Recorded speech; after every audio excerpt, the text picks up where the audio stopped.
There's a saying that goes something like, a parent is only as happy as their most unhappy child. I can certainly relate to this as a parent of 5 young adults. We all want our children to be happy, and when they're not, it's hard not to feel responsible, and it's tough to know where to go for help when their sadness is outside of our ability to make it better. When my kids were young and there was a scraped knee or a meltdown, when one of them didn't get what they wanted, as an example, it was easier to soothe that injury.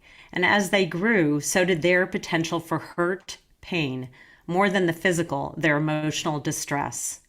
It's natural for us as human beings to seek connection, and when those connections are threatened, our world tends to be more isolated, confusing, which can impact our self-esteem. There is an epidemic in our society as a result of the internet, social media, and COVID of an extreme overuse of any kind of social media that often makes us feel terrible about ourselves. And there's a desire and need for external approval, mostly from our peers. And I hate to say this, but I don't think it really is only necessarily with teens. Certainly in adult peer groups, that's true as well. It's what Facebook is often about.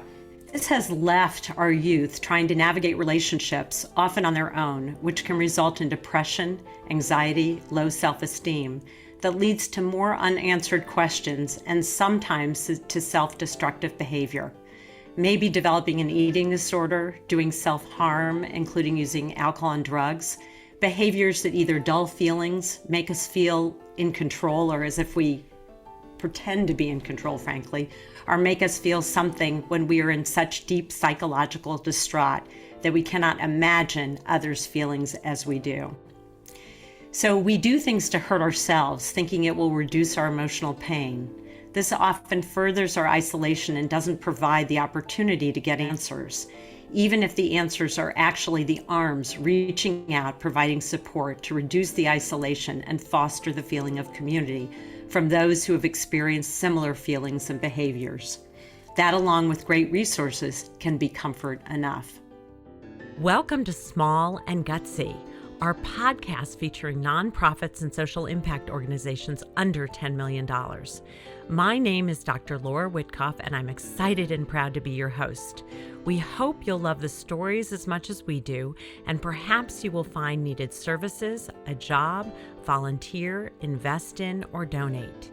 Please pass along any valuable information you hear today to others and send me the name of any organization you'd like featured at lwitkoff@gmail.com. That's 2 T's and 2 F's.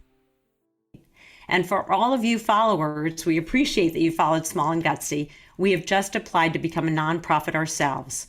We are thrilled to move in this direction, enabling us to continue to meet our vision of interviewing as many smaller nonprofits and social impact organizations as we can. We all want connection, to belong to family, even if family that is chosen, not necessarily the one into which we were born.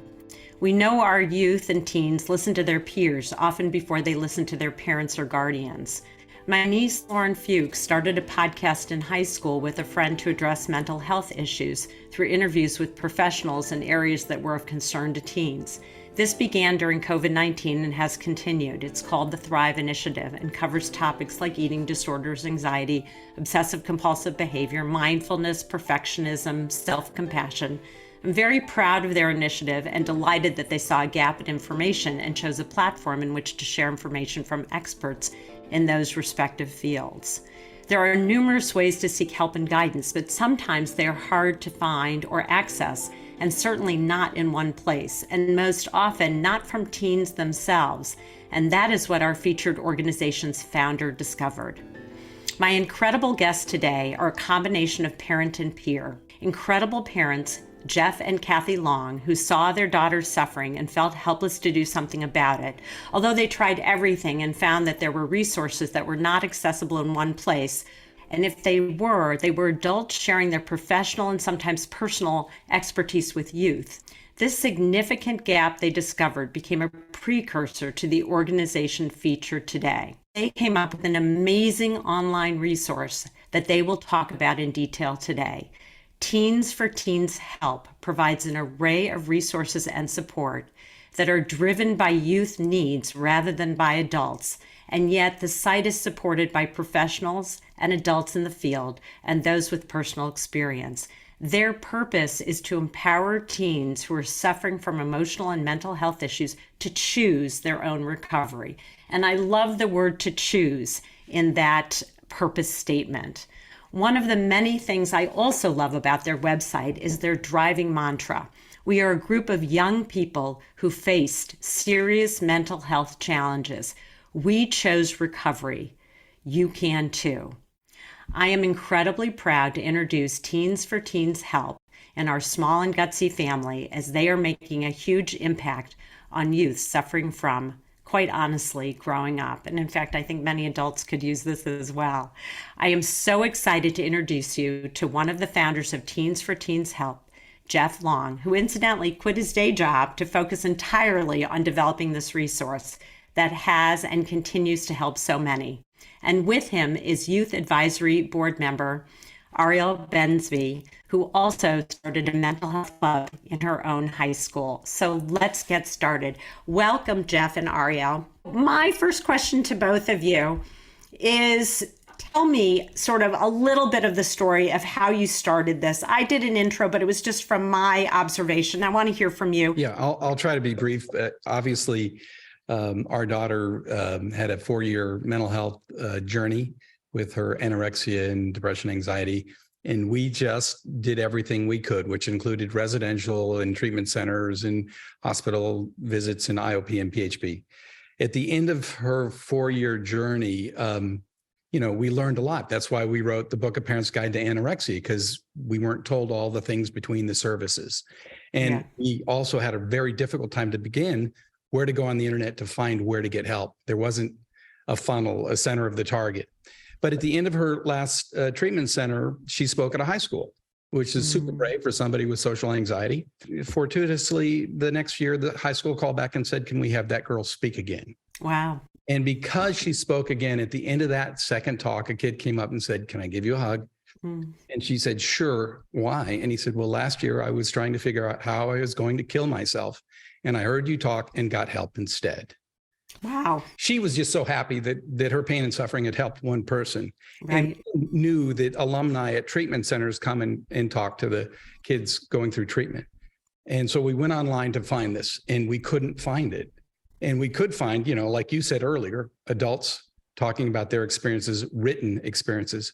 But that's not how teens communicate. They communicate online with their peers and in video. And so we just asked our daughter, if we created this, would this be a good thing? And she said, "Oh my God, if I had heard a story when I was first struggling, it would have saved me years."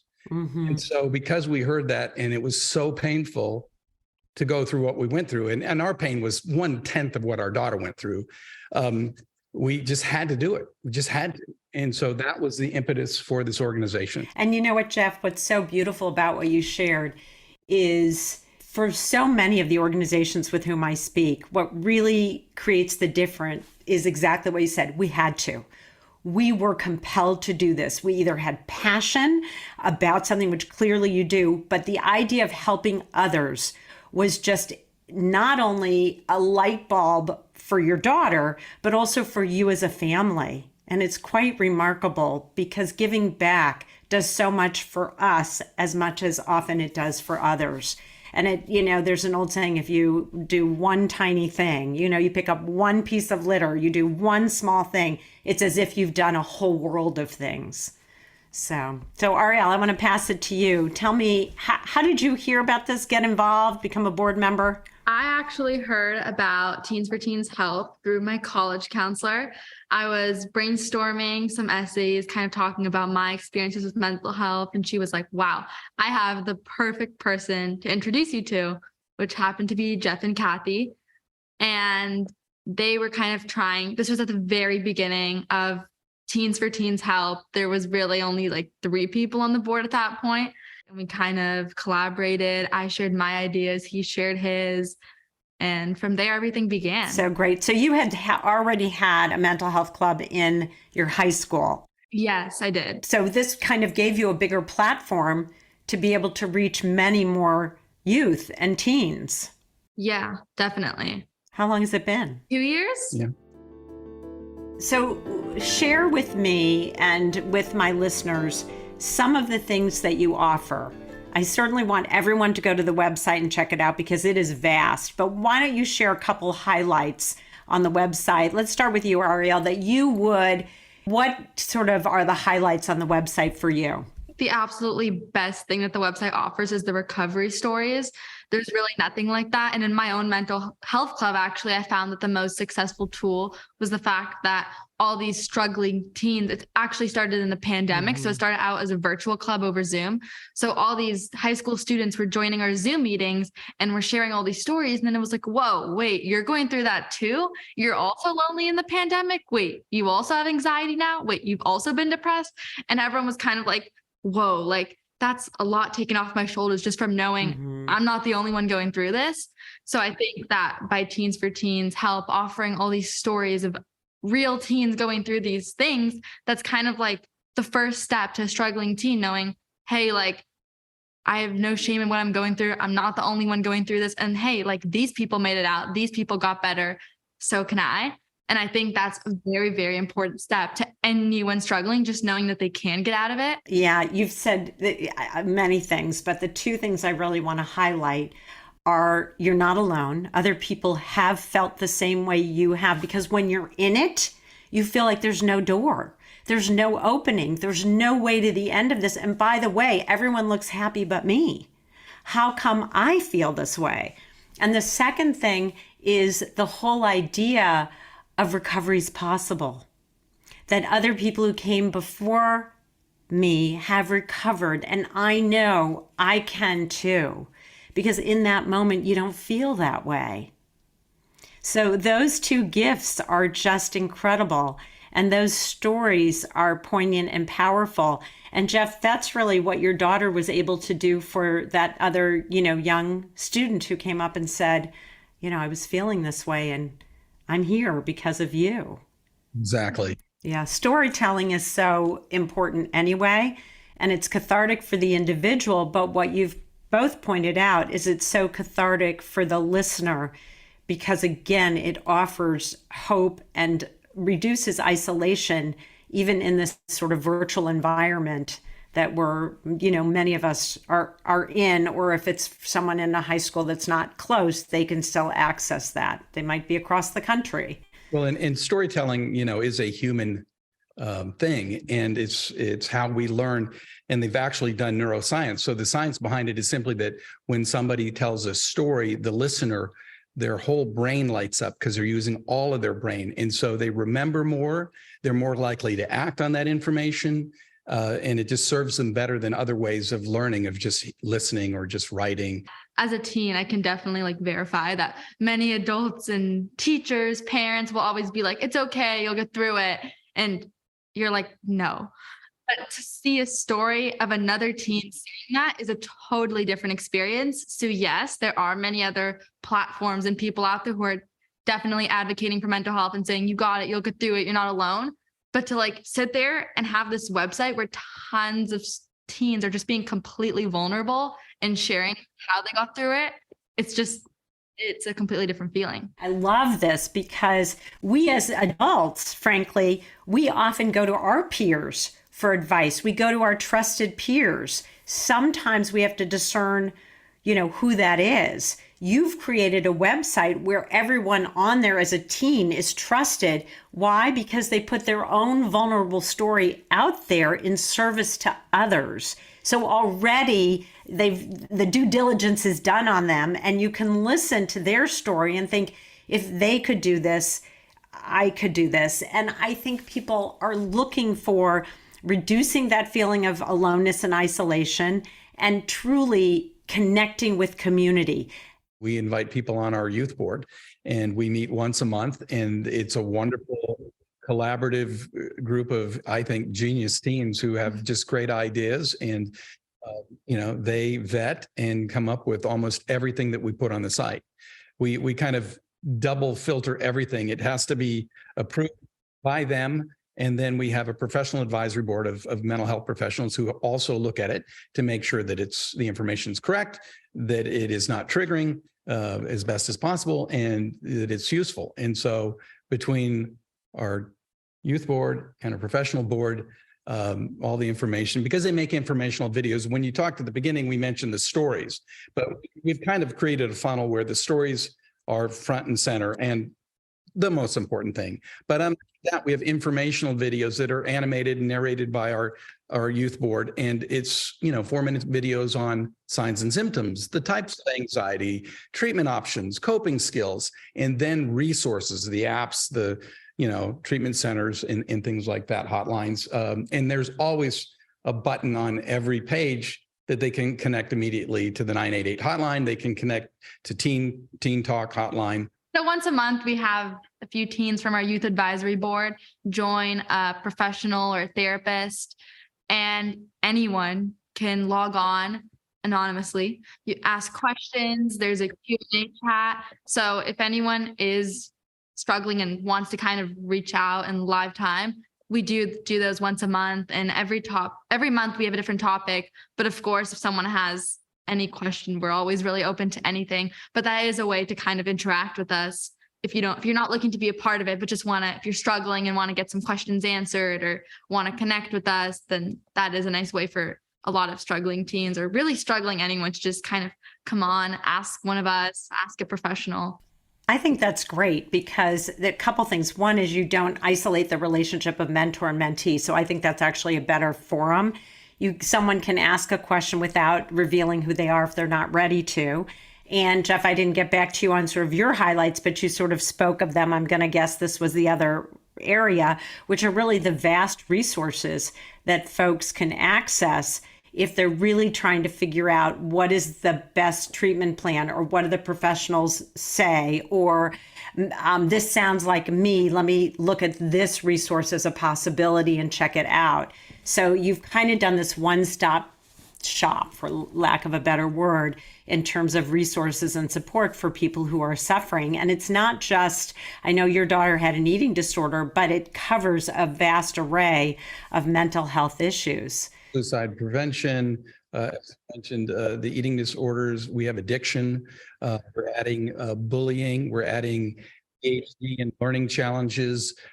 Even very rarely do these problems come individually, they come in packs. And so we already have 4 people with bipolar. We'll eventually do a bipolar and a trauma. We're adding them as fast as we can, and it just takes time and money. We're just really excited because we see the momentum starting. We see teens reaching out to us to share their stories, and we know it's working without any advertising. We've been seen in 55 countries.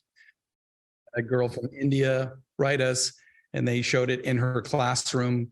We've had high schools here who've shared it with their entire 10th grade class. And so, we're just excited that we can be part of the solution. And I got to tell you, the greatest part of my job is working with the youth advisory board. The kids, well, as you know, in life, anybody who goes through something difficult is better for it. It's not fun to go through something difficult, but it gives you compassion and understanding and sympathy. And I think almost everybody on our youth board has, dealt with something, and they are these wonderful people that I just enjoy working with to continue to help other people. When you're helping others, it's sort of like when you get to teach something, you learn it sometimes in a new way, or you learn it better.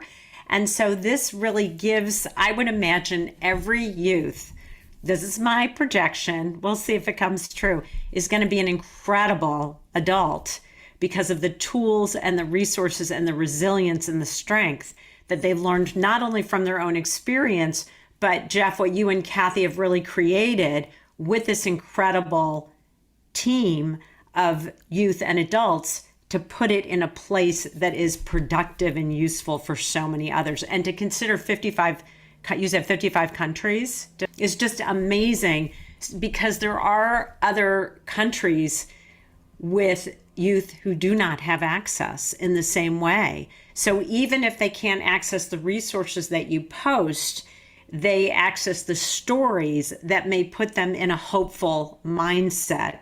Just the idea that they're, again, I hate to keep going back to this, but we've all felt this at one time or another when we've had pain, is we think we're the only ones experiencing it. And the truth is we're not. We just don't talk about it. So tell me a little bit about the brainstorming in those monthly, when you get together. Share sort of what do you all, if you can, talk about? How did things come up? Well, I'll be happy to start, and then Ariel jump in. But, we usually have a list of things that we're working on, and, they have to review the videos before they go on the site. And so we'll ask them to do that. They have to volunteer and figure out what the next Teen Talk is going to be about. What is it like for you? Yeah, Jeff and Kathy usually form a kind of broader list of what they would want to cover. And, from there's lots of little pieces that go into it. Once you start something up, there's usually 100 different ideas that form from that one idea as well. So usually we'll kind of bring something up and then we'll be like, hey, it would be cool if this happened. And that kind of reflects a different idea in someone else. And from there, it's kind of a domino effect until we all kind of agree on what we feel would be the best idea. Like just at our recent meeting, we were voting on like a video to use for our Giving Tuesday donations. So we all went around, we had like 8 options and we had to go with one. So we all went around and like talked about why we feel our favorite one would be like most representative for the site. And then from there, someone's like, oh, like, wait, this is, it just kind of like everyone shares their ideas until we kind of collaborate on one big thing. So I would definitely say that our projects are definitely like fully it's not one person. I would say they're very collaborative meetings. We all kind of share ideas together. It's not like one person taking initiative and leading it. It's 100% teamwork from start to finish of the meeting. That's incredibly unusual. I would say if you all could go into the consulting world, you could teach a lot of organizations how to do this very effectively, because it doesn't always work that way.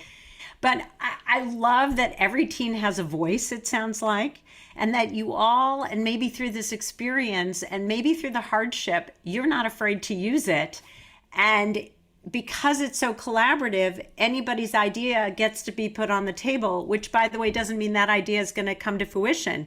Adults need to learn that. Oftentimes they don't, just from my experience in the consulting world. So I love that you all have created this bond. And is that meeting always in person? Can some people be online? How do you work that? It's once a month and it's on Zoom. But people like Ariel, who are local here, we also need teens to make these videos. And so we do a lot of, how to self-help videos. And she did one on how to do a mental health club, and she did some on stigma reduction. And so I'll say, who wants to do this? And they'll volunteer, and then we'll get together and create these videos. On some of the informational videos where the information is curated from a university. We work with USC and UCSF, and then I'll write a script and then I'll give it to the teen and say, review this, put it in your language. And then they'll rewrite it so that it makes sense to them. And then they'll do the narration. So it is collaborative, and we wouldn't do it and couldn't do it without them. It is for them and by them.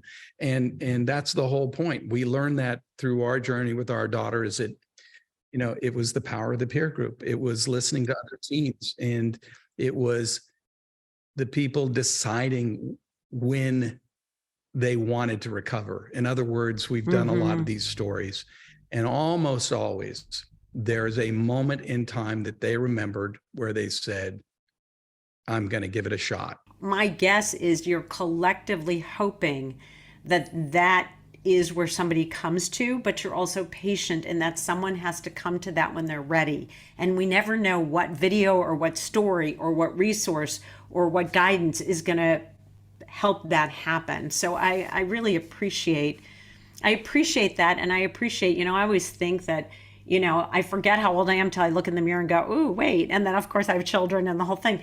And we always think we know what it's like to be a teen because we were one. We don't. There's so many other intervening factors today that I certainly didn't have.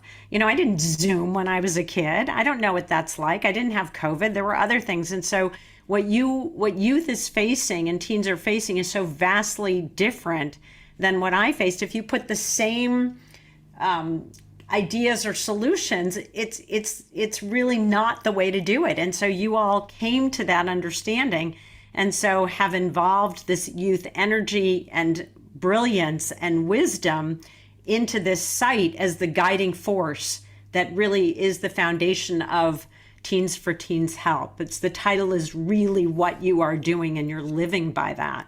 So I know there are resources. I know there are stories. I know that there is a process that you go through to determine sort of what videos to post.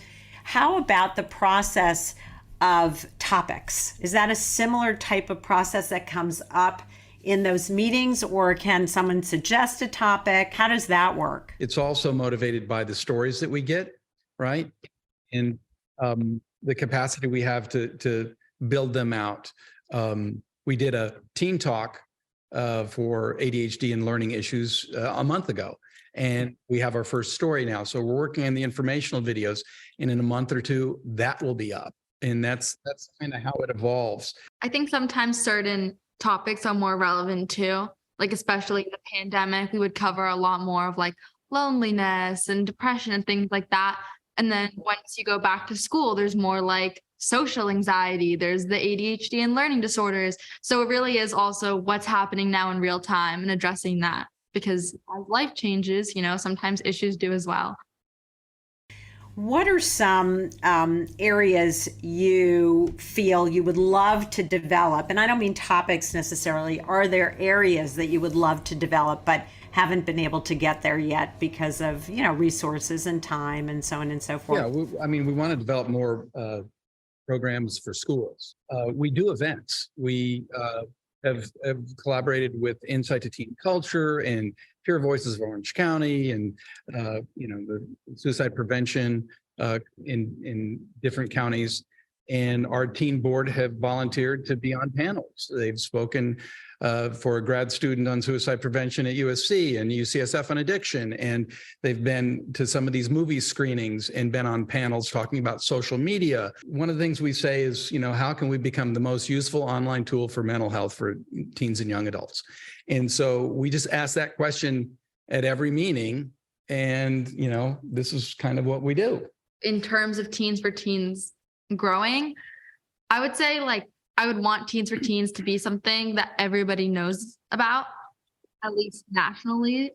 Most people still don't know about Teens4Teens. Again, many do, as compared to 2 years ago.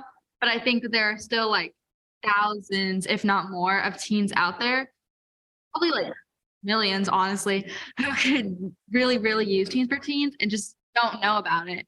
So I think kind of just gaining more of an audience and kind of expanding to more people.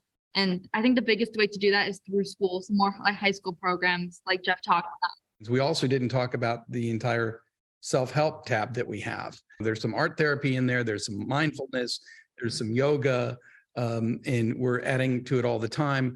The teen board, it just is coming up with the playlist. Music is such a powerful thing, and we're encouraging teens to have their own powerful, positive playlist of songs that they can go to. And this is, again, a totally individual thing, that when they're feeling down, songs that'll keep them going. When they're feeling stressed, songs that will relax them. And this is different for everybody, but to have it on your cell phone, to have it at the ready, to prepare it. And so our teens are, explaining how to do that, and giving some of their playlist songs as ideas as well. Yeah, as bad as it sounds, it's definitely more appealing for a teen to want to do something like meditate or yoga if another teen is telling them to do. I mean, my mom has definitely told me to meditate, and I've definitely been like, no, that is not a cool thing to do. I'm not going to sit there for 10 minutes and meditate.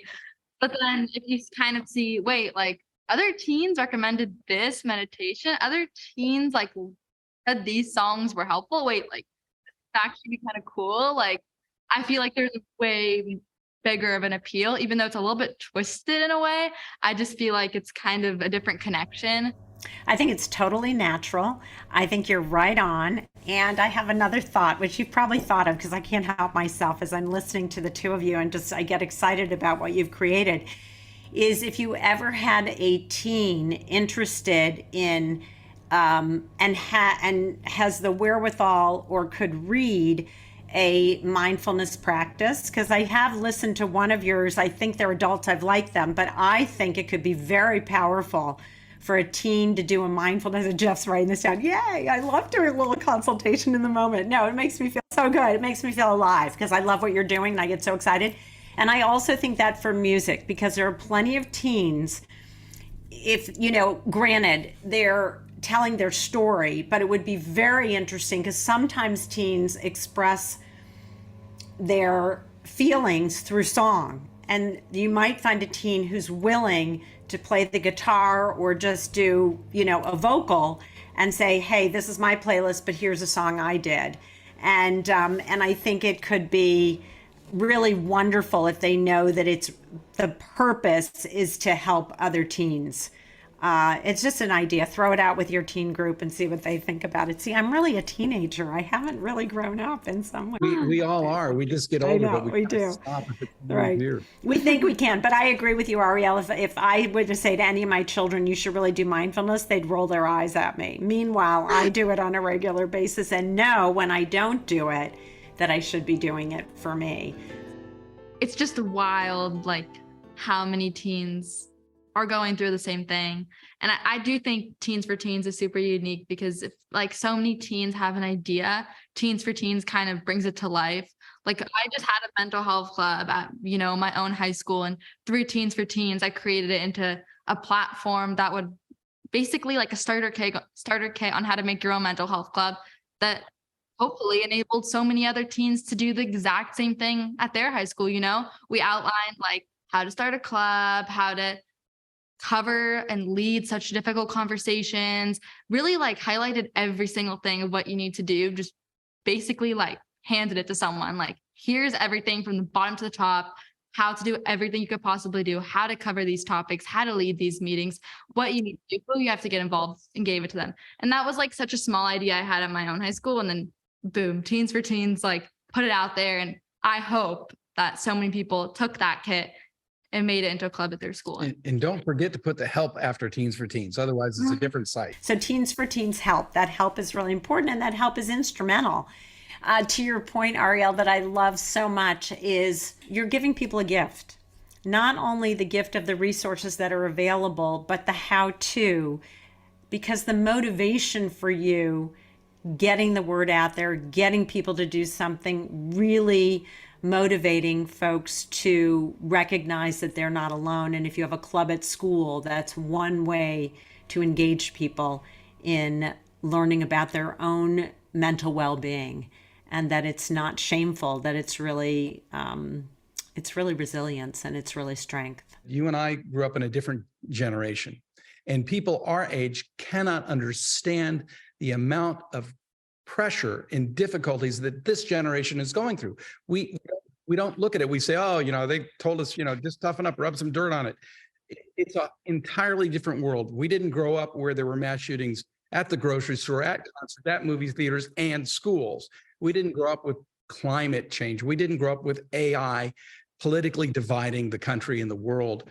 We didn't grow up with social media, with the fear of missing out and horrible comparisons, and AI sending kids down terrible paths to make more advertising dollars. These are real difficult things. And I'm sure you can even tell me about more. There's more pressure in school. Tell me. Forgetting about all the other issues, social media alone absolutely can cause everything. All these, there's a party you weren't invited, anxiety. Right? Why am I not there? Are we not friends anymore? What happened? Does she not like me? Depression, everything. I believe seriously. I mean, I'm guilty of it too, but I feel like everything, we all are, but I feel like everything really stems from there. I always say, I wish social media wasn't a thing, but I can't be in this world. I can't be the only one who doesn't have it. I can't not be on it when everyone else is on it, because, that's where most communication does happen now. A lot of texting, invitations, blah, blah. But I had a girl text me personally after one of our mental health club meetings, and she was like, I just wanted to say thank you. I never thought I would be able to talk about that. I didn't know I was allowed to talk about that. I thought it was just feeling. I didn't know that was something I shared with other people. I was just like blown away because it shouldn't be like that. It shouldn't, you should have to hide away, or that, some families make you feel like you can't embrace. There's so much taboo in our culture, even in our mainstream culture, whatever that is. Yeah, I'm so glad you brought that up. And I love that experience of this young woman contacting you and saying thank you. It's just nothing that now I know it's okay to at least talk to you about it, or maybe to a few others. And it's sometimes very surprising. This was true for, other things, and certainly my history of things that you could talk about and things that you couldn't talk about. And I think the more we reduce that shame and stigma, the better off teens will be in whatever they face in the future. I think especially in the pandemic, social media got so much worse because at least like that was my only way of connecting with anyone. It was the only way we would talk to each other, at least like, especially I was like 16 in the pandemic. So I feel like at least for my age group, I feel like for everyone really, that was the only way we connected. And I literally had to delete Instagram for like a month at one point in the pandemic. I like deleted off my phone and didn't go on it for a month because I was like, this is not okay. I'm like too obsessed with it. I need to just call someone instead. And that really helped me. Now I actually have like the setting app limits that you can put on your phone. So I can't go on more than one. So I am finding that balance, but it's still hard.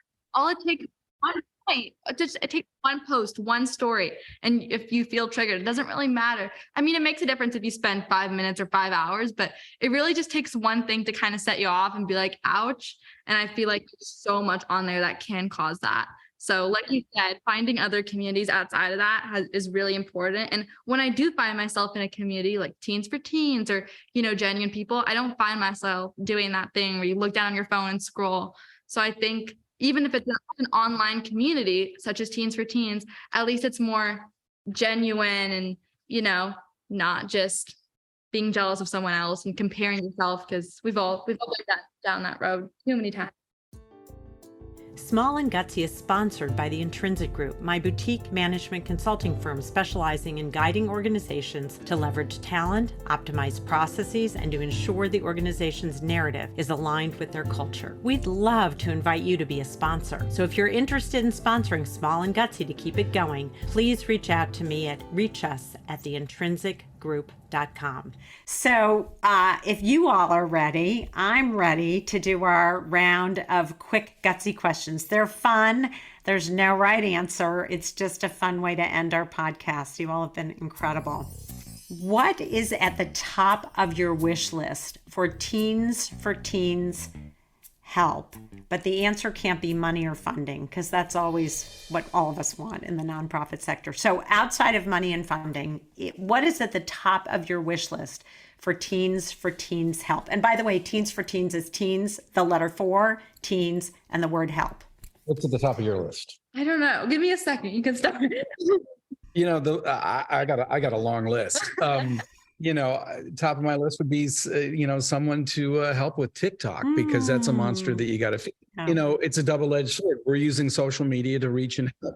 And we also know that it can be difficult, but like all things, it's about too much or, just right. So true. You have to, sometimes with the dragon, you got to have another dragon there to you can't slay a dragon that really people access. So I get it. Ariel made these wonderful stigma, how to get rid of stigma videos. And so, those sorts of things we'd like to get going more on platforms like TikTok so people can see them in a fun and creative way. Mm-hmm. The other thing is, we're always looking for more stories, and I call them recovery heroes, because I love that. These kids are so amazing to share their stories, to be vulnerable, to have the courage. But it also helps them because now they're mentors. Yeah. Now they're helping other people and they connect those dots, and it's very useful for them. And as Brené Brown says, your story of experience can be somebody else's survival guide. And that's really the truth of platform. Mm-hmm. I love that. Recovery heroes. So let's do a shout out for recovery heroes, and they'll send you an email or get on your website and write, in your contact form to reach out to you, which would be great. Ariel, what about you? I know, Jeff, your list is long. We can go back if you have a few more. I would say maybe to just be able to kind of attend bigger events and just kind of spread Mm. out more, especially in underserved communities like we talked Oh, about. I love I feel like I feel like we're privileged in Los Angeles to start have more school counselors, school therapists, school help, but there are millions of communities who are so behind, especially in a lot of poorer countries who just don't have these advantages and benefits that we have. So to be Yeah. able to bring Teens for Teens to them, I feel like would be the biggest gift. I love that. And I think even in the LA area, there are marginalized communities Absolutely, yeah. for, or there might be one school counselor for 1,500 kids. It's just too much. So if you were to think of a song that describes Teens4Teens Help, what would it be? Could be lyrics, doesn't have to be the title of a song because I never remember titles. Oh boy, that's going to be you. I genuinely. I'll go to my generation. I'll have Elton John, I'm Still Standing.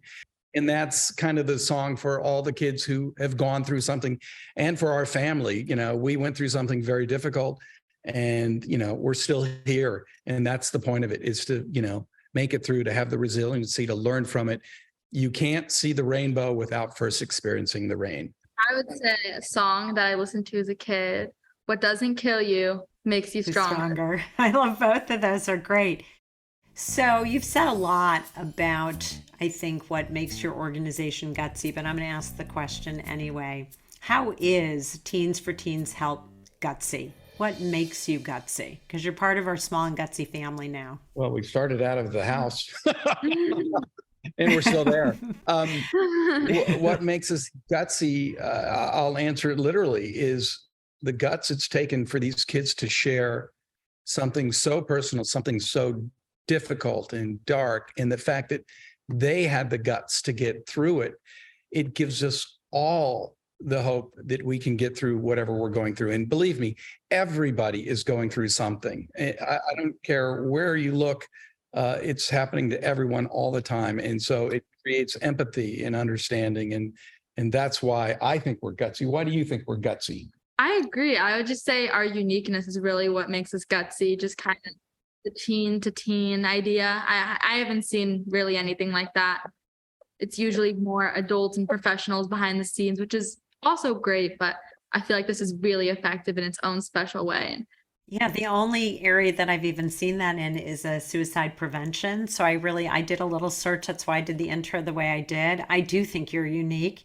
And I agree with you, Jeff. I think everybody who tells a recovery hero story, I love that, is truly Gutsy.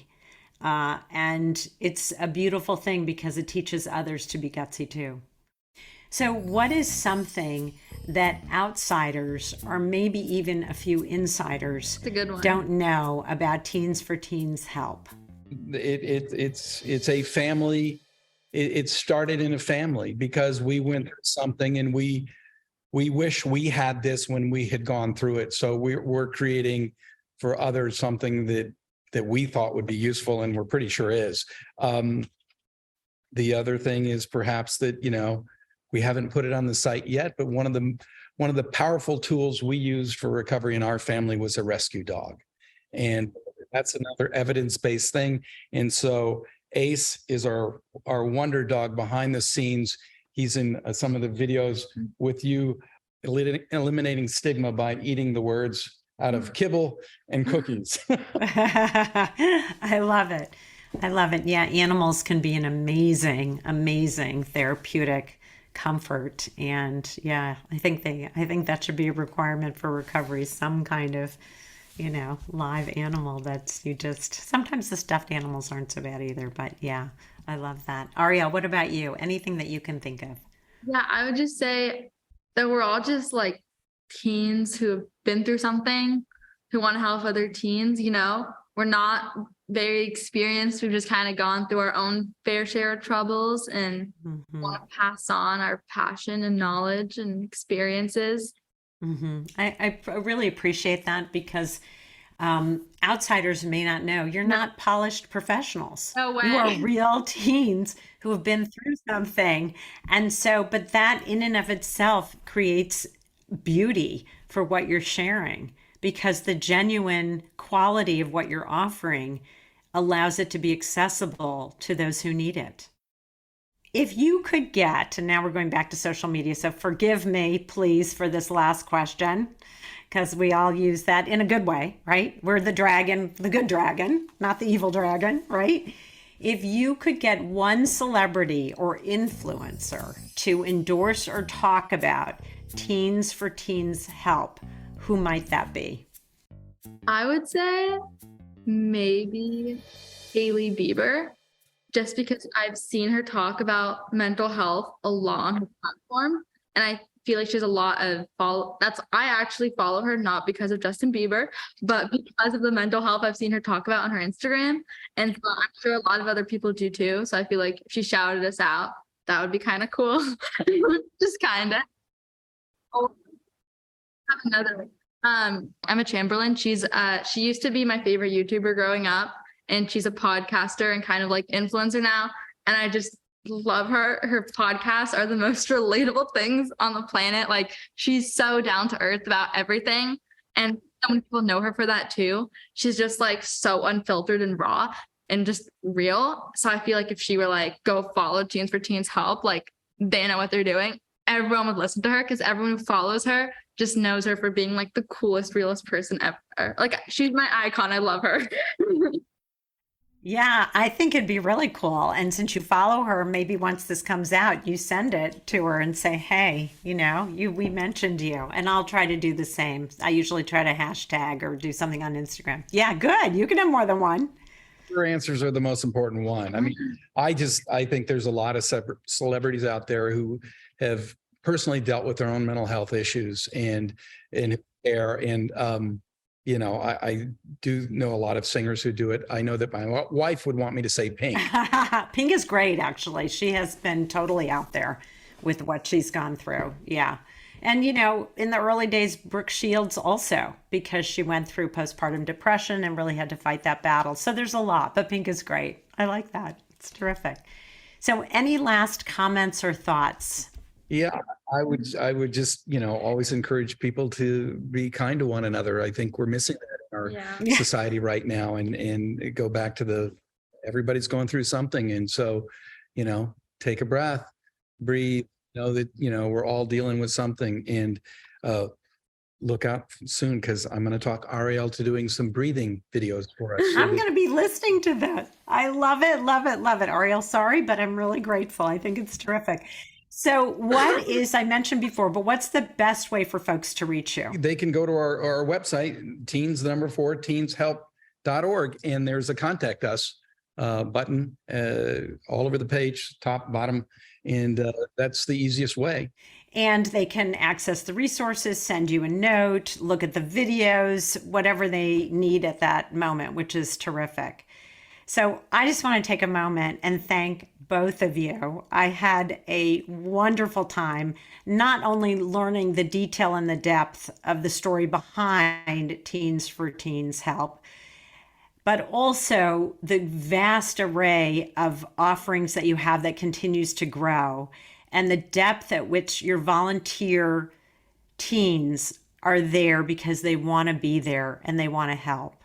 And I'm impressed, and I really appreciate you spending this time with me and joining the Small and Gutsy family. Laura, thank you so much for having us. We really appreciate it. And we love Small and Gutsy. It's a wonderful podcast. And so we'll be some of your supporters in any way we can. Thank you for listening. If you like this podcast, please share it with your friends, give us some stars, and write a review on wherever you listen to podcasts. And if you're interested in sponsoring a Small and Gutsy episode to keep it going, please reach out to me or buy us a coffee at www.buyusacoffee.com. buymeacoffee.com/small-and-gutsy. Just an FYI, for those of you who might want to be a Small and Gutsy patron, we just released our Patreon site with some really fun first edition Small and Gutsy merchandise. So check us out to support this effort at patreon.com/small-and-gutsy. Of course, we can't take responsibility outside of our own vetting of the organizations we interview, meaning we encourage you to do your own due diligence and research them as well. I want to thank my partners in this endeavor, the Intrinsic Group, the volunteers, my co-producer, sound engineer, and composer, the amazing Pavel Franson, Nate Addy for the exceptional logo, and all the friends and family who have guided and inspired me. A very special thank you to my biggest champion, without whom I could not have created this project, my very best friend and a true sounding board. Thanks, Mark Witkoff. Thanks for being there. From small and gutsy to big with impact, I'm Laura Witkoff, and thanks for listening.